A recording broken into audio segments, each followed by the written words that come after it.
one of the questions we asked was, does anyone own customer feedback in your organization?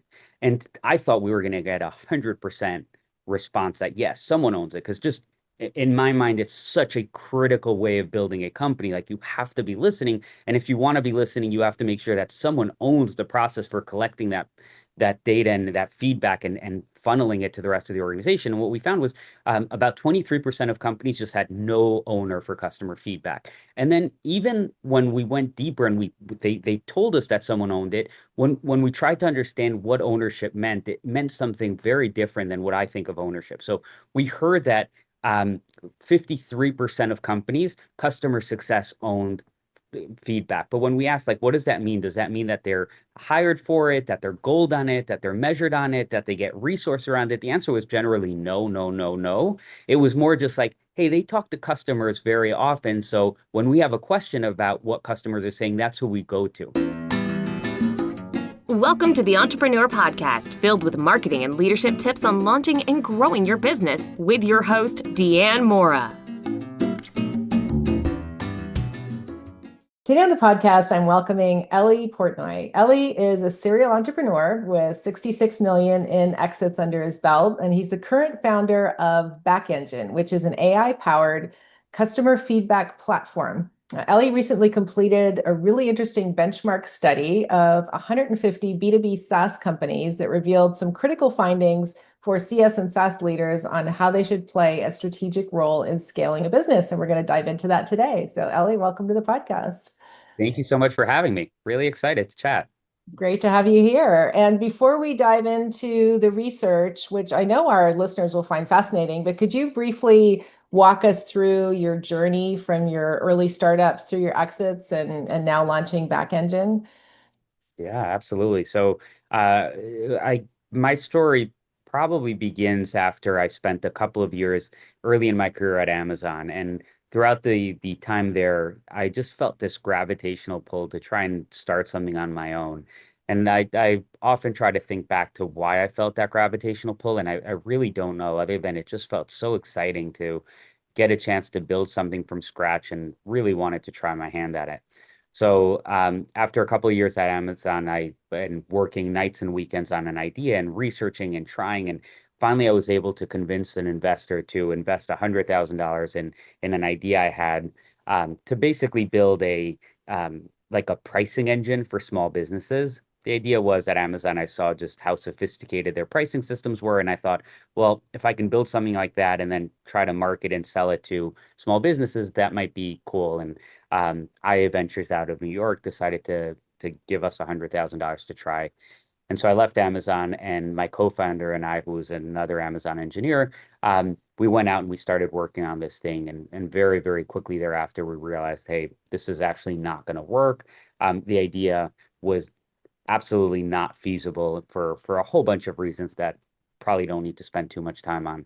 But in the course of realizing that we were building the wrong thing, we did identify that there was a piece of infrastructure in mobile ads that was missing that we were trying to basically get access to that we couldn't because no one had built it, and we decided to go build that. And very quickly thereafter, we hit this massive tailwind where location-based ads were becoming this really big thing. And this is all the way back in 2011. And we started to sign up a whole bunch of customers. And very quickly thereafter, we were acquired by a company called Telenet. So we went and joined the acquirer, learned a lot about scaling. But again, as soon as I joined them, I started to feel this gravitational pull to go and try my hand at this again. And thinking, we did this whole thing from inception to acquisition in under 2 years. We are going to go do that again. It's going to be super fun and super easy, and we're going to hit this tailwind and a lot of hubris around it. And left and started a new company called Sense 360, and this time found that what we had done was an anomaly. Had gotten incredibly lucky to basically have this big tailwind, and we were not so lucky the second time around, and so really had to grind it out and really figure out how to build this business, and made a whole bunch of mistakes, and through perseverance and tenacity, somehow figured it out. And we were acquired after 6 years by a company called Medallia. And so went spent a couple of years at the acquiring company. And what we realized when we got to Medallia was that Medallia was a voice of the customer company. What they basically did were these big survey platforms that companies could use to understand who their customers were and what they cared about and what they liked and what they didn't like. And it helped basically every part of the organization just get better. So if you imagine you go into a hotel and you spend a couple of nights there and then you leave, and a few hours later you get an email survey, chances are Medallia is powering that. Or if you go into a big retailer and the after you purchase something, you get an email receipt with a survey, that's probably Medallia. And I got fascinated by what we were doing at Medallia and the power of the data and the power of actually hearing from customers. And I started to realize, hey, this doesn't really work in a B2B setting, which is my background and all of the businesses I had built. And I started to think about ways that um, we could potentially build a very, very different type of solution that would help collect the voice of the customer in a B2B setting. And that basically was the origin story for Back Engine and what we've been doing here. Oh, it's interesting. I think the general theme of, working for corporate, seeing things at scale, finding an opportunity out of that. I mean, obviously, you probably don't get a better training in data and process than you do at Amazon, right? And then, finding like where, how can I leverage that in a different capacity? And then, I can't tell you how many founders I've spoken with who they go with the acquirer and then they start getting itchy because you want to run your own thing again. So it's a really, interesting repeat story. But and you've led a couple of exits totaling around 66 million, which is impressive. So when you look back, was there a defining moment or a strategy that made the difference in positioning those businesses for acquisition? Were you starting right from the beginning, building them for acquisition, or was it something that kind of evolved? Well, I definitely didn't build them for an acquisition, but I do think there were a couple of things that we did that helped us get there. And the first one is I um, by nature tend to be very open with the ideas of what we're building. And so I was always very comfortable when we were approached by bigger companies to talk partnership, to just like get to know each other. I was always very willing, and in many ways I was proactive in building those relationships. And it wasn't necessarily because I wanted to be acquired by them, but I always felt that the as a startup, if there was a way there's a mutual opportunity to learn from each other. I can learn from them about what works in the market, how to talk about the market, who the big customers are, and they could learn from me in terms of just innovation and some of the newer things that were happening in the market. And I always felt that if we could tap into their distribution, if we could build partnerships with them where we could leverage the fact that they had much, much, much bigger brands and sales teams and yeah, just generally distribution, we could benefit from it. So I spent a lot of time with the bigger companies in our space, both at ThinkNear and at Sense 360. And what that meant was that I knew them really well so that when they thought about an acquisition, we were very much at the top of the list. So that was one thing. The other thing was I always felt like the businesses that we were building usually had an important insight about where the market was going. And I spent a lot of time evangelizing that insight. When I was at ThinkNear, we were doing location-based mobile ads. And so I had almost like a stump speech around why location mattered in mobile advertising, why it was the future, what the right ways to use it were. And I spent a lot of time in the circuit in conferences and speaking to folks, basically evangelizing this way of the world. But also in my conversations with these bigger companies, I tried to educate them on my view of the world.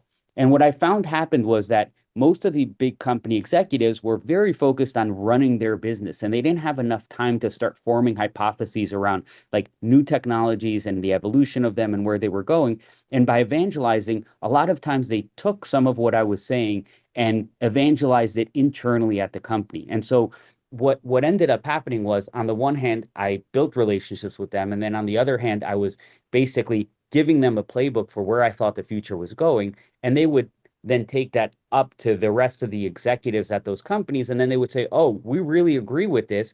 This is something we need to start incorporating. Hey, should we build this or buy this?" And generally at a big company, especially when it comes to like innovative technology, it was very hard for them to then say, let's try to build this. Instead, they would say, let's go and buy this. Who should we buy? Oh, well, the person who basically has been evangelizing this, the person that we know, the one that we know is doing really well. And so they would come back to us. And I think that's why we got so many different acquisition offers over the course. So it wasn't that we built it to sell, but just by nature of how I thought about the business, I think we were put in a position to be acquired. So I think I'm hearing you say that the story behind what you're building is really, really critical. So what you're evangelizing. So you obviously have to be on top of the market and really, understand what the niche is, what, really look at what you think the direction is, and obviously have the data to back it up and be able to go and pitch that story. And then it sounds like also having the established network that you can bring into a new venture and is another important factor. Am I hearing that right? Yeah, although on the network side, I never, every business I've started has been in a new industry. So I come into it without the network. But I find that if you have a story to tell and you're willing to be open about it, it's not hard to build a network. And Mm. so I've built the network organically as part of the journey.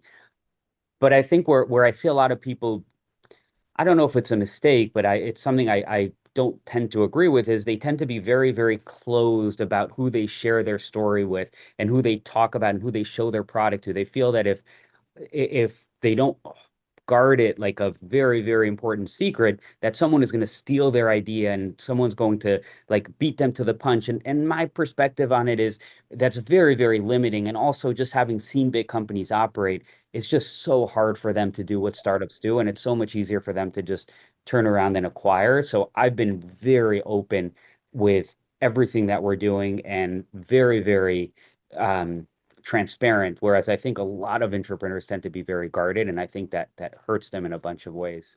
I think that's an excellent, excellent point. And that I've interviewed a number of VCs on the podcast, and they'll tell you, as I know that that investing in multi-time founders is a much lower risk, and they'll offer all sorts of different reasons for that. But I'd love to hear from your perspective why you think that is. So now, with your latest venture, how, if at all, are you approaching it differently, perhaps based on some of the lessons that you learned? Yeah, I mean, it's there's definitely differences, and I will say that from an investor standpoint, I think that someone who's done it multiple times de-risks the equation just because there's so many pitfalls and so many things that are um, that can derail a company. And someone who's gone through it and has kind of seen it at least has some pattern matching that they can avoid some of those pitfalls. But that actually hasn't been what I think has felt most different about building Back Engine, this being my third company.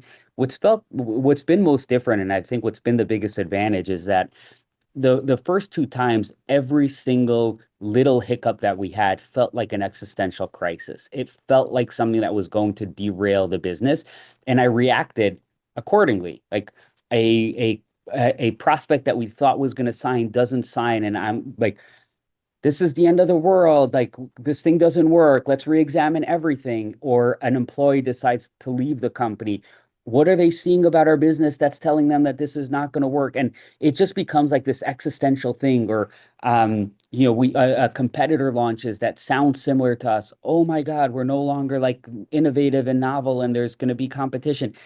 And operating from a position of weakness is not really a great place to operate. Likewise, in my previous two ventures, when something good happened, a customer signed on, or a high profile, or someone we really wanted to join us as an employee joined, we thought that was a signal that we were on the path to billions of dollars, and that's also not a great place to be operating from. And so I think the perspective that I've gotten, not doing it once, not doing it twice, but doing it three times, is I know nothing is actually, almost nothing is existential, and almost nothing is really a sign that you're about to become this big, massive success. It's the combination of lots and lots of little ones of these like things that happen over a long period of time that actually lead to success or failure. And so I no longer operate on the whims of the good and the bad that are happening, but I'm much more even keeled.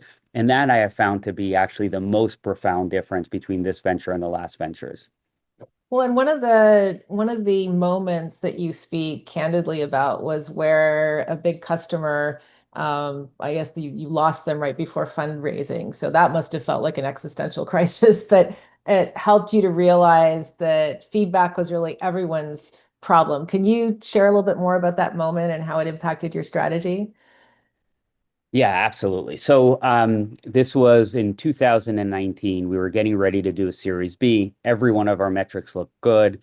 We just across the board, like we looked like a very, very strong Series B candidate. Not just like we were going to raise a round, we thought we were going to raise a really strong round. And we went out there and we start going through the process. And right in the middle of going through this process, we had a customer who the champion was getting ready to not only renew but actually double their commitment. This was going to be a massive, massive amount of money. It's going to be a strong sign of faith in like our platform at the enterprise level. It was really an important part of our story, and the champion internally gets leaves the company, and all of a sudden not only do we not get that upsell, but they let us know they're going to dramatically reduce their amount of spend with us. And I remember it very, very vividly. There were a few things about that episode that were really hard. The first is it felt like completely existential. Like there is no way we're raising money now. There is no way this company is surviving. This is actually not just bad from a fundraising standpoint, but it also bad from like what it means about our company and what it means about our prospects and our product. Like I completely internalized it in a way that was not healthy. The other thing that happened was I realized how in the world did I get blindsided by this? Like I had really invested and we had really invested in a customer success function and in analysts and all these professional services, all these people that were interacting with the customer. And yet I realized I was so disconnected from it that even though things were changing and we didn't have really that much support internally outside of our champion, and all these things that were preventable were happening, we didn't prevent it. And I had no visibility around it. And I was going out and telling this fundraising story and actually making them a big part of the fundraising story. And little did I know that it was such a fragile conversation. And that actually we can table that, but that actually became one of the big insights for why we launched Back Engine and what we're trying to do here. But but going back to the original story, the turns out it wasn't existential. It turns out that we did have to make changes. It turns out that it was a lesson in how we needed to operate and where we were weaker and where we were stronger. But we survived it. And not only did we survive it, we thrived and we grew and we became much better because of it. And we were acquired like just about a year after that. And so it to me it's one of those stories where like as an operator, you learn to get better and better, and you learn where there are issues, and but it's not existential, and you can get through it, and it's an important moment to self-reflect and understand what could you have done better, but it's not a moment to say, okay, we're done, and we need to close up shop. Because you can survive anything. And it also ended up being a blessing in disguise because not only did we get better and get acquired, but it also became the impetus for the idea that ended up being my next business. Business. Yeah, sometimes you never know. Although I'm sure at the time, especially if that was a key part of your story, that must have been, several sleepless nights trying to figure out how to reposition. Yeah, I remember calling one of our bigger investors, and I think my exact quote was, I, I think I'm going to throw up. I felt like just Imagine. viscerally sick. That's crazy. Yeah, sorry you had to go through that. But, as they say, when they say a door closes and a window opens, so it sounds like you got a big window open as a result. But so let's turn and talk about this benchmark report that you've created, because I'm really excited to dive into that. Start by just sharing with us a little bit of the background on the companies that you interviewed and what how you collected the information from them. Yeah, absolutely. So one of the things that I've been just fascinated by is that instinctively and intuitively, I think most people understand that if you are a business leader and generally if you are a business that spends time listening to your customers, that you will do better than a company that doesn't listen to customers. But as much as I looked around and tried to find data to support this, I really couldn't find it. And that was frustrating to me because like here I was building an entire company around the premise that you should listen to your customers and that you should do it in a systematic and programmatic way. And yet I couldn't articulate the ROI of doing that. And I couldn't even articulate like why it mattered outside of like this touchy-feely, like it matters, it should. And some of the experiences that I had. And so what we did was we went out and we interviewed 150 B2B companies. And we asked two sets of questions. The first set of questions were really oriented around how do they currently collect customer feedback? Are they running surveys like NPS or CSAT? Are they talking to customers? Do they systematically collect the data? Are they using AI in any way to hear this feedback? Who's talking to those customers? Do they have a customer advisory board? Basically trying to understand and ascertain just how mature they were at collecting this feedback. And then the second set of questions were all around how well they were doing as a business. Were they growing? Were they retaining customers? Were they winning against competitors? When they launched product and features, did they go over well?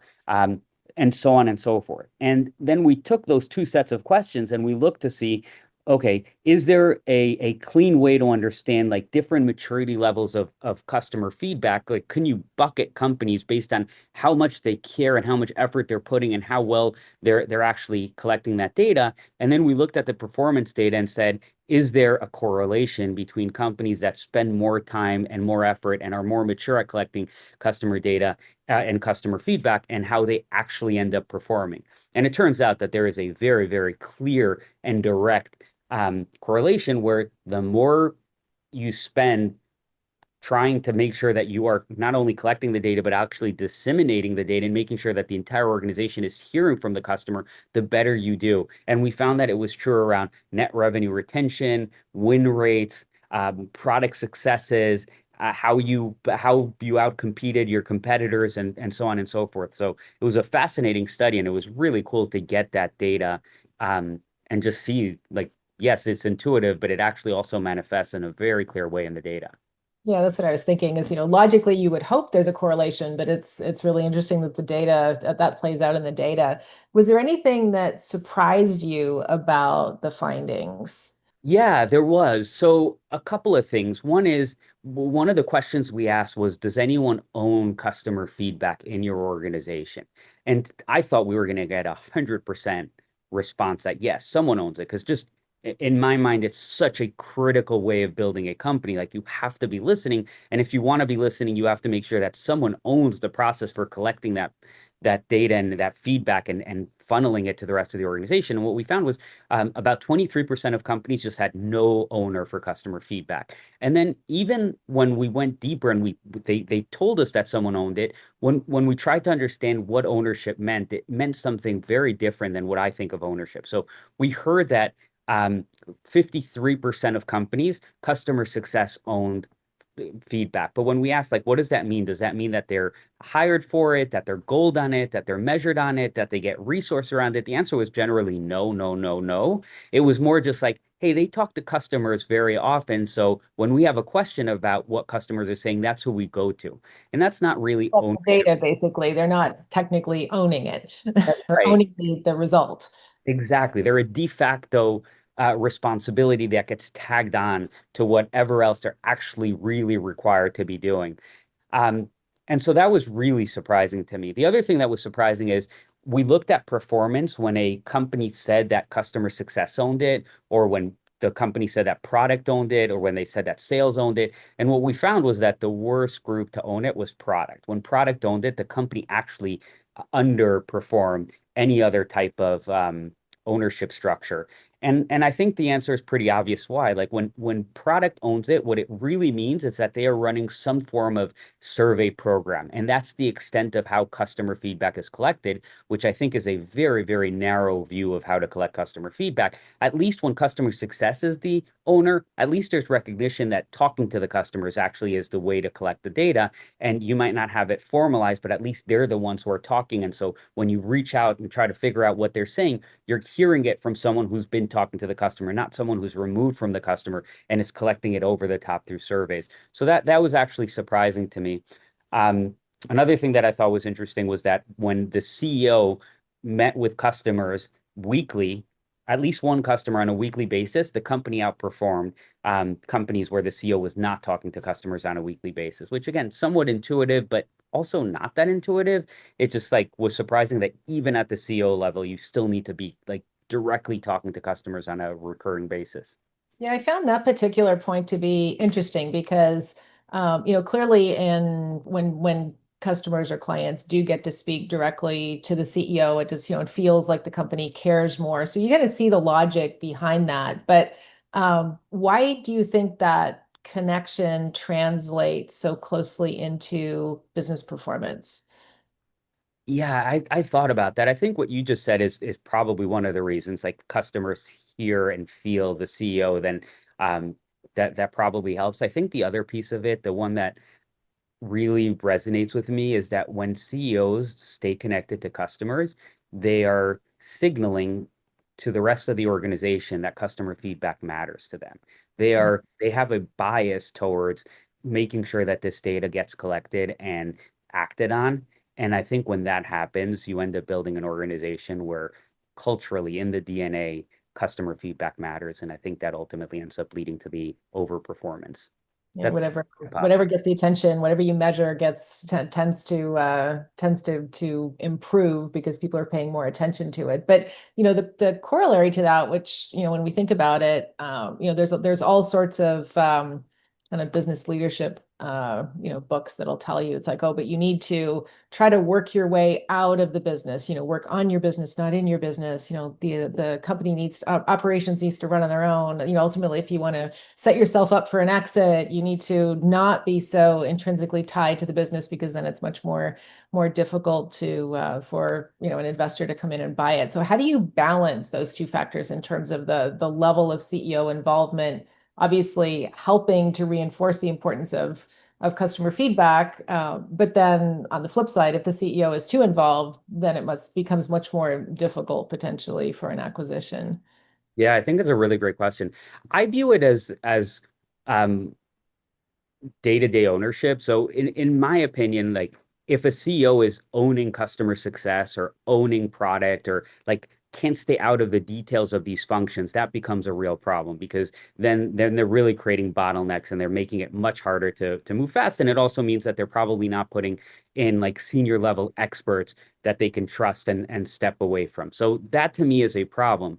But if I think about the core responsibilities of a CEO, it's, setting the strategy, communicating the strategy internally and externally. It's making sure that the right team is in place. All of those things require the CEO to really hear from the customer. Like how do you create a strategy if you don't know what the customers are saying about your product, about competitive products, about the market? Like, how do you really do that in a good way? How do you articulate the strategy if you don't even understand how everyone is like interacting with your product? So, to me, in order to be able to do the core part of what a CEO needs to do, you have to be talking to customers. You don't need to own the customer success function. You don't need to own customer feedback, but you do need to be really, really closely aligned with those customers. And so I think it's not mutually exclusive to give up ownership and to make sure you have the right people in place, but that you're still staying very close to the customer so you can do your core job of setting and communicating the strategy and allocating resources and making sure you have the right people in the right places.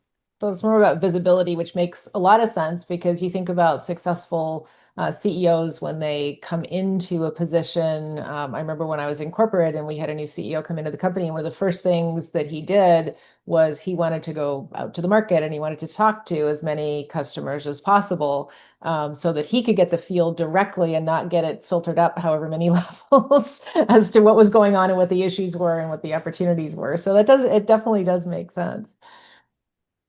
So one of the things that also that you found in the study is that companies that have expert feedback systems are 6.5 times more likely to outperform their competitors. So define for us, what is an expert feedback system? Yeah.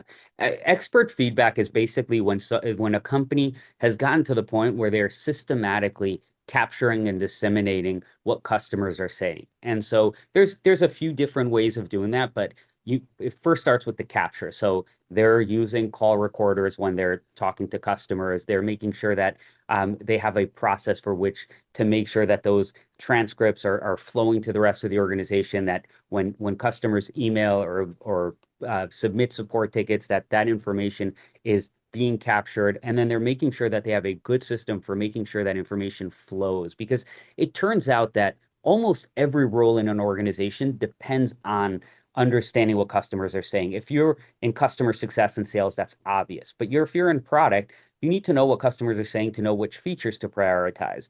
If you're in management, you need to understand what customers are like, what they think of your service and your support, and where there are hiccups and gaps and pain points. If you're in operations, you need to know. If you're in marketing, you need to know how do people talk about you versus the market versus your offerings versus about your services. So everyone like needs that information.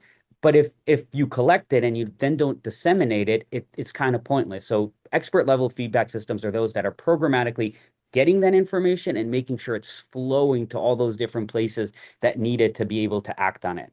Okay. And then, but down at that basic level, which might be where a lot of our listeners are right now, I don't know, but what are some of the common barriers that you find that kind of trap companies from just being at the basic level, and, what do they need to watch out for? So I actually think that anyone can move up pretty quickly and seamlessly. So here's what I would do if I was in the basic stage.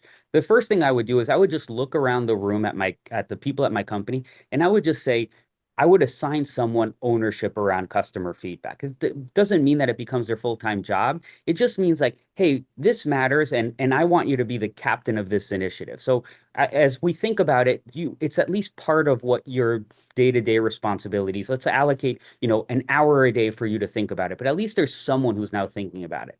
I would then ask them to make one of their responsibilities to just send out a weekly email to the whole company with, 3 or 4 insights that they heard. So again, in that 1 hour that they're responsible, they're going to go talk to anyone who's talked to customers and just say, hey, what are some of the things we're hearing?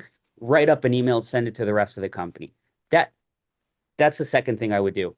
And then the third thing I would do is I would make sure that as a CEO or as an executive, that once a week, I make sure to talk to at least one customer. If you do those three very basic things, which don't take a lot of time, which don't require systems or processes or tools, I think you will find that you will dramatically change how the organization acts, because you've signaled that this matters. You have an owner who's at least going to be sending out some version of this to everyone. So now you're disseminating what's happening at a high level. And the CEO is now spending some time with customers, which again goes back to that signaling. I think once you do that, especially for smaller companies, that is sufficient to make massive progress. Those are some really practical tips. I love that.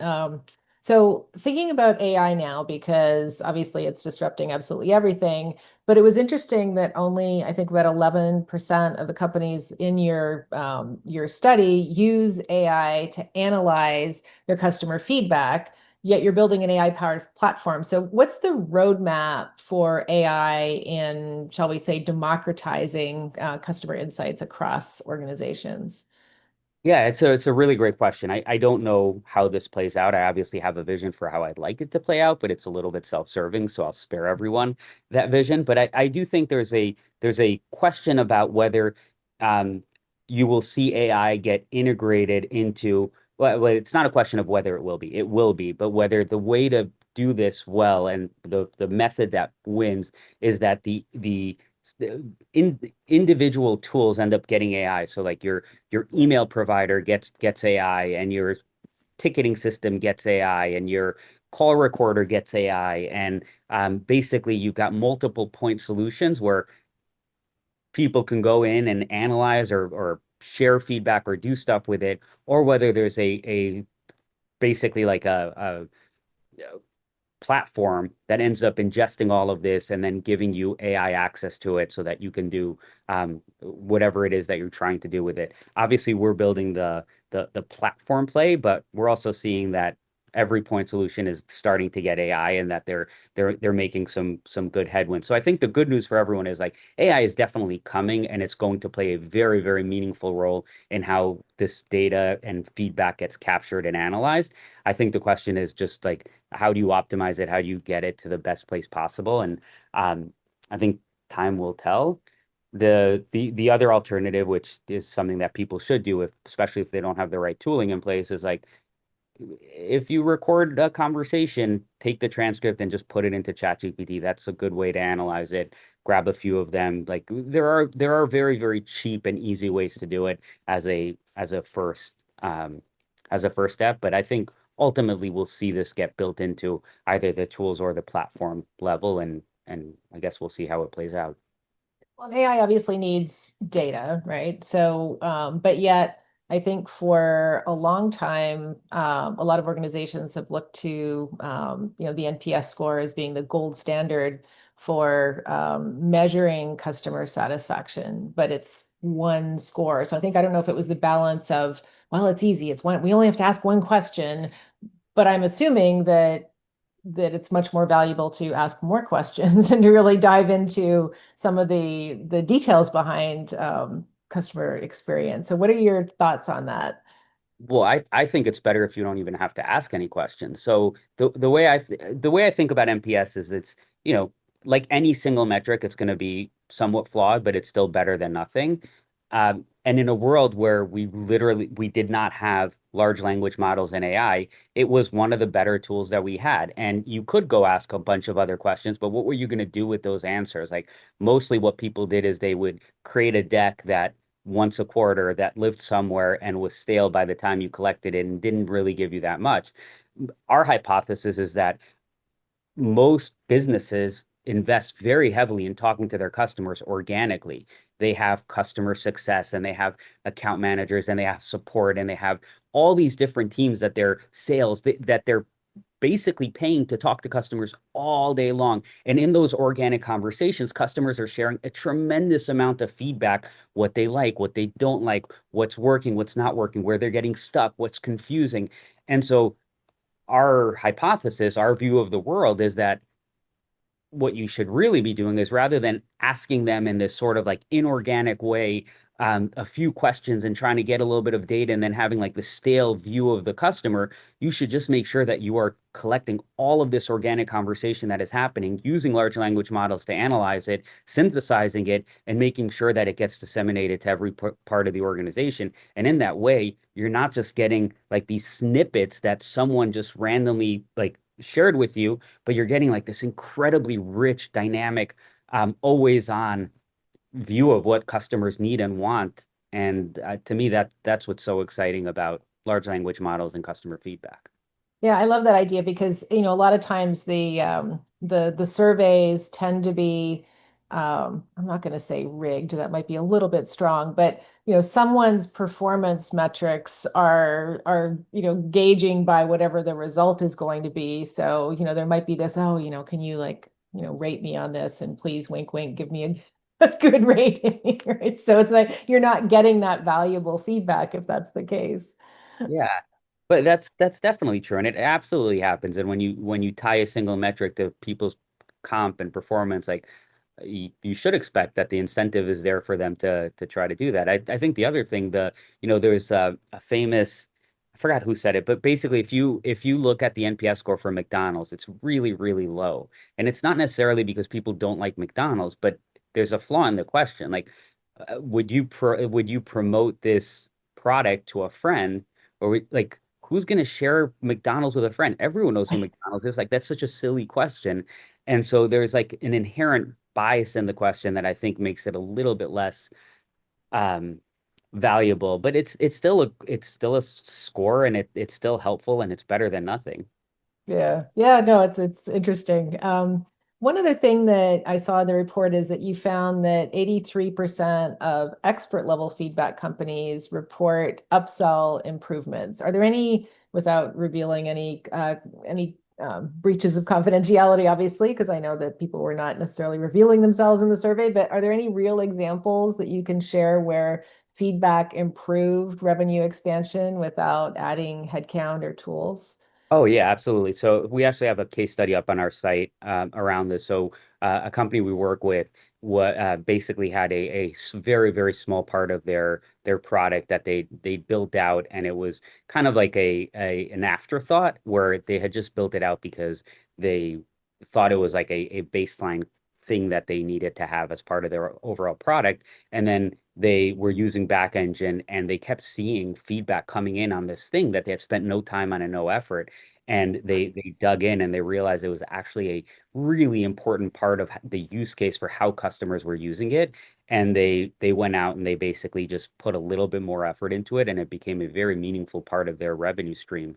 And so a lot of times what we find is that the customers are already telling us where they want to go and what they want to do with the product, and they start to basically try to like jerry rig our products into whatever solution they want. And if you can really listen and hear it, you can make sure that you're offering that for them, and then you can turn that into an upsell and into additional revenue. And um, so, yeah, that's a real world example.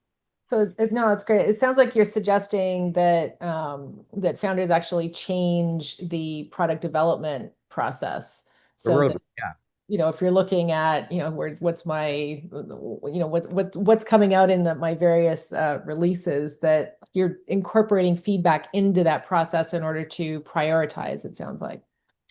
Yeah, exactly. And I took a little bit of a leap in my own mind that I didn't explain it. I didn't give enough context. But yeah, so the reason I think we see so much more upsells with companies that are listening to their customers is because they're building the right things, they're delivering the right services, they're um, understanding what customers want, which means that, and that's also why I think their competitive win rates go up, why everything goes up, because they're ultimately delivering an experience that matters to the customers. They're delivering a better experience. That means that they're going to retain customers. They're going to upsell them. They're going to have just happier promoters out there, and that's going to help the broader business.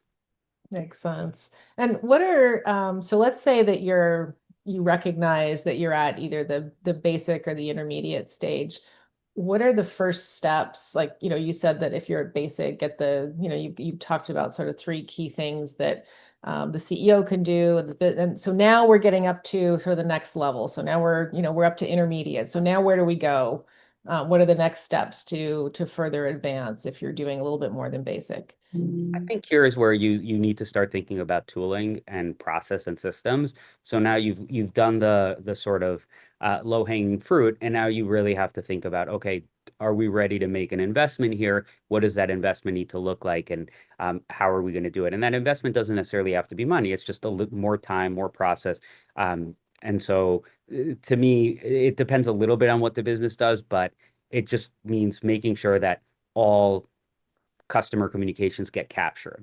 One way or another, you want to make sure that you're starting to record and that you have an easy way to pull in all of the support tickets and all of the emails, and that you have some infrastructure to analyze it, and that someone has time to go through it and make sure that that information is going to the right places. And so it's still probably not a purpose-built solution, but it is starting to string together those different systems and making sure that they're starting to sing.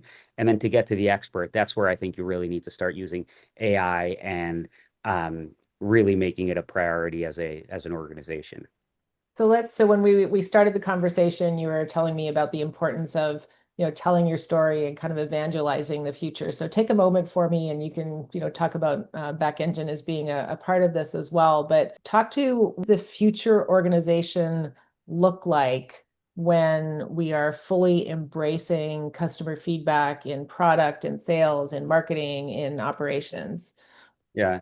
So there's a couple of components. The first is that the process of collecting the information is completely seamless. No one has to think about it. No one has to do anything. These interactions from customers are coming. AI is reading through these interactions, understanding what matters, what doesn't matter, and who it matters to, and is starting to flow that information directly to those different teams. So everyone has visibility. The second piece of it is not just about visibility, because visibility matters. Visibility helps you understand what customers want, what they don't want, what the best practices are, where there's risk. Like it really matters. So I don't want to imply that it doesn't. But I think there's another layer up, which is you can also start using that feedback to directly influence the work product that you're delivering. So what does that look like? That means that CS is working with a customer and they have the institutional knowledge about what that customer said to them.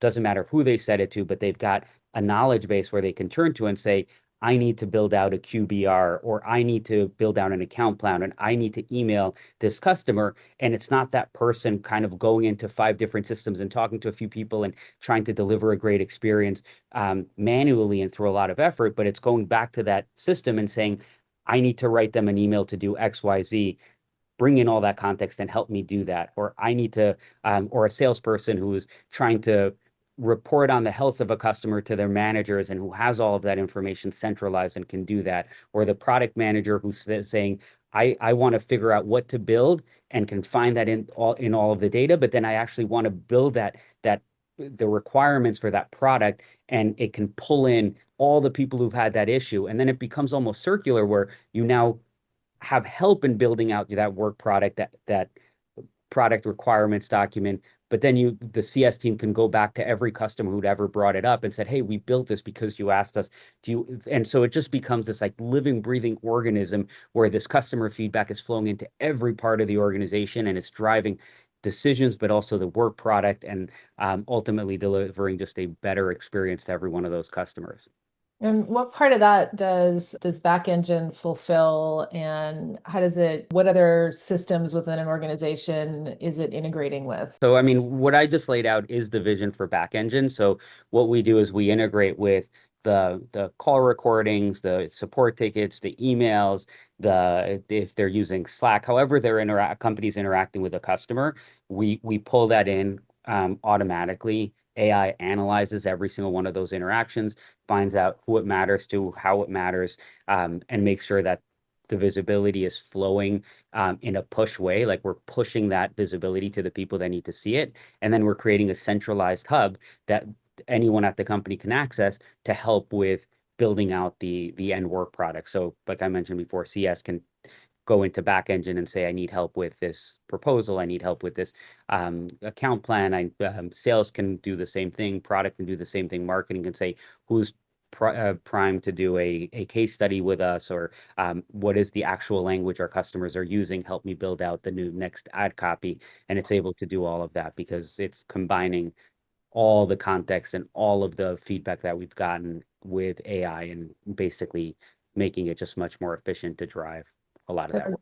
As a marketer, there's some fascinating things in what you said. One is, help me build out ad copy, because I'm going to use, the good things that my real customers are saying and the pain points that they believe that we're solving. And I'm going to use that language because it's likely to resonate with other prospects.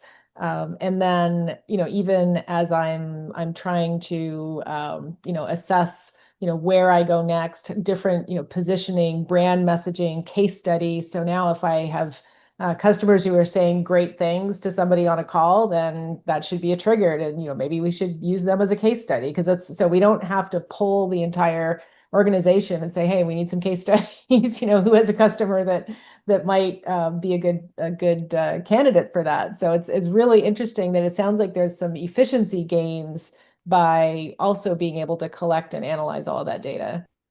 That's exactly right. And I think the use cases you called out are spot on. It's actually a micro version of that is I send out investor updates once a quarter. And it used to be such a pain for me to find like examples of customers that were happy with and like how they talked about our product. It was just hard, not because they weren't saying it, but because I could never find them. And now I automatically have a list every single week of all the nice things customers have said. And I'm just choosing and picking and putting them in my update. And in many ways, my investors think that people love the product more than they have any of our other products. And to some degree, that's true, but it's also just a lot easier for me to collect them. So I'm a big personal user of the product. That's great. So what's next for Back Engine? Where do you see the platform evolving as feedback really becomes a strategic capability for SaaS leaders?